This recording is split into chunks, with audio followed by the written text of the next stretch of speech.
Greetings. This is my first video blog of the semester, and today I am talking about a few of the readings and some of the thoughts that I have of them thus far. First, I'm going to start with the Kibble book, You Call This a Democracy, which I might say that was fairly, actually, um, very depressing. Because I realized I'm not a part of the ruling class, and nor will I ever be, unless somehow I spend money at a local gas station, buy a scratch ticket, and win a lot of money. But yeah, that's what I learned, and I always knew that, but every time I'm reminded of it, I think it becomes a little bit more real. So a few of the things that came up for me was accumulation of wealth and like thinking about the accumulation of wealth versus savings, because I think that defines a whole nother route of privilege of accumulating wealth versus saving a little bit of money or saving money. Like accumulation, it doesn't seem like it seems rather effortless, whereas saving, it's like I have to try every week, as a grad student making not that much money at all. I have to try every week to even save 75 $100 every time I get paid. So just thinking about that was very, very interesting. Um, and I also wanted to think about how the social, political, and economic system is all connected, and how we can't think about economics without thinking about our social capital, and where politics play into economics and our social capital. Who's in office. It's gonna depend on what our economic system looks like. Um, I thought the questions in the beginning of this book go really deep.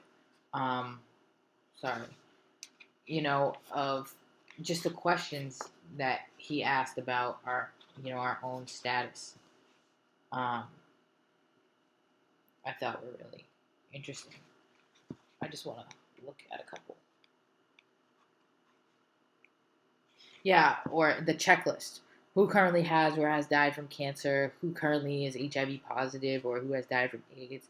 The cost of having a ruling class are so real and so just deep, and just these questions, it's not about whether you have the newest computer or if, the newest clothes on your back, but it goes deeper of like how much food do you have in the fridge, or, do you even have a roof over your head? Just really interesting stuff.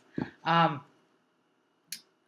I was thinking about if people know this information, like people know there's a ruling class. Like I grew up with my mom saying things like, "We're not the Rockefellers," and it's like, yeah, you know that, but how come you just dismiss it and think about the five faces of oppression and the sense of powerlessness? Um, thinking about the impact of death rates and causes of death, and let's talk about the global perspective of how some folks see the United States as a first world country, and it's like we're actually not a first world country. We're not. The colonization of this country goes back 3 centuries of Europe, and I thought the historical facts in this book in particular were rather interesting. Of thinking about in 1760, fewer than 500 men in colonial cities controlled most of the commerce, banking, mining, and manufacturing on the eastern seaboard. That is crazy. That these 500 men with all this power made rules and regulations for everyone else that lived in the colonies. And I thought it was also interesting. People say we live in a democracy. We live in the greatest nation on earth. Um, but there's a line in the book that says democracy was only for those who deserved it. And I think we live in the same type of world, like when thinking about innocent until proven guilty, thinking about the mass prison industrial complex. Like, not everybody lives in a democracy because we place certain values on certain lives and other values on lives that we determine mean less, especially with black and brown bodies, and what that looks like. Um, People in the ruling class benefit from the decisions made by the power elite, and we look at the government, it's still overwhelmingly white and overwhelmingly male. And I think that's something we need to continue to talk about, is the amount of patriarchal standards that come with who deserves a democracy. Like, in history, women weren't seen as fit to make decisions within this idea of democracy. Um, When I was reading Reflections on Liberation, um, the economic and social issues that limit access to democratic processes, I was just thinking about even voting now and who has access to vote and who doesn't. And just the way class has been structured of who goes to public schools, who goes to private schools, what that looks like, who's included, who's excluded.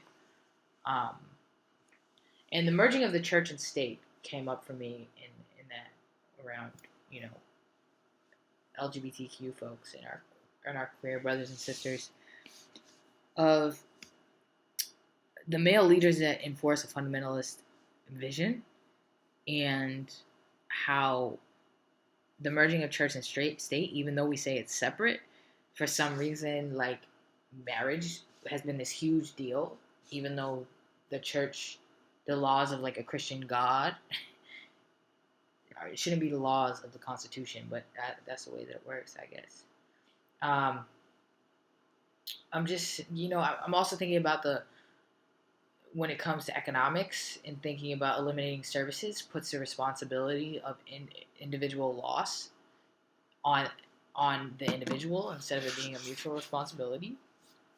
And there's no sense of community. And what kind of communities do we live in? And why do we put this idea of individual responsibility on those who need help?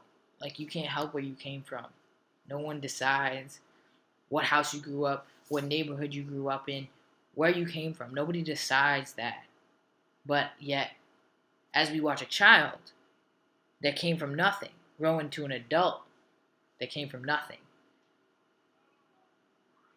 eventually the innocence is lost and we blame that child's shortcomings, well, the adult shortcomings on that person rather than the environment or the economic standards or positionality in which they were forced to grow up in. Well, I can see that my time has started running out for this week. I've been talking for 7.5 minutes almost, when this was only supposed to be 3 or 4 minutes. And I just have a lot of thoughts. I have a lot of there's a lot that I'd like to explore more with these readings and go a little deeper and engage in some meaningful dialogue with my colleagues. But that's it until next time. Thanks for listening.